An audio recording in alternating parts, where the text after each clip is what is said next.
Thom Yorke is the lead singer and main songwriter for the band Radiohead.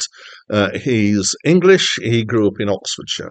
And his life and career have been picked over in detail in Wikipedia and in other places.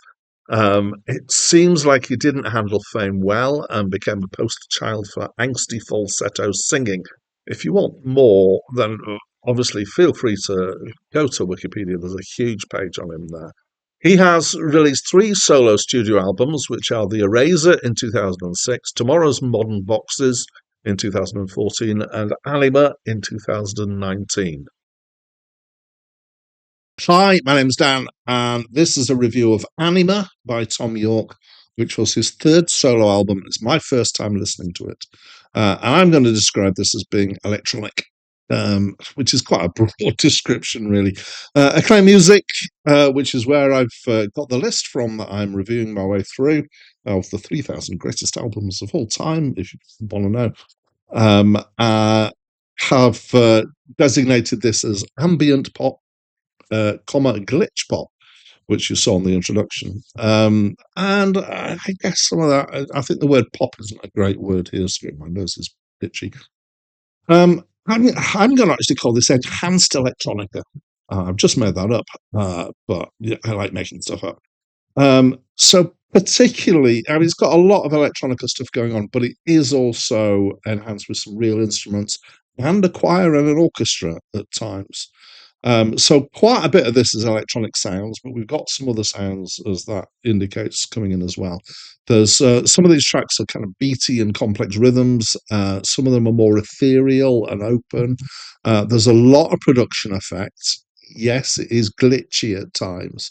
There are times when it uses detune effects. Kind of, I think there's a fine line between having a vibrato and having an effect where it goes, yeah, slower. I kind of struggle with it. So, especially on one of the tracks, The Axe, which also has some very loose out of time percussion as well. All done deliberately, but it kind of, grated isn't quite the right word. It at my spine somewhat. But putting that aside, I mostly enjoyed it. It's multi-layered and it's complex. And there's vocals by Thom Yorke, of course, and nicely sung, quite ethereal at times. There's times when he sings falsetto and times when he kind of sings lower. The music's written by Thom and Nigel Godrich, who's a long-time collaborator of both Radiohead and Thom Yorke. My favourite track is Impossible Knots. So this features a real drummer, although I think it's looped. What I suspect is a real bass, although I don't know that for sure. If it's not a real bass, it's really well faked. And it's just got a nice sound. It's got a great feel to the track. There's the overall feel here is kind of a mix between glitch and ambience, and a general feel of angst, which is not really surprising for Thom Yorke, who's made a whole career out of being angsty. It's well paced, it's fairly expansive, and as I said, I enjoyed most of it. And it's certainly interesting.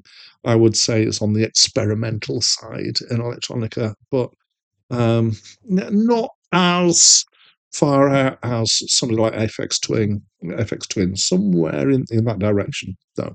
Yeah, so I quite liked it. But that's what my opinion is, and I'd love to know what your opinion is. So please really let me know by leaving me a comment. But that's it from me for now.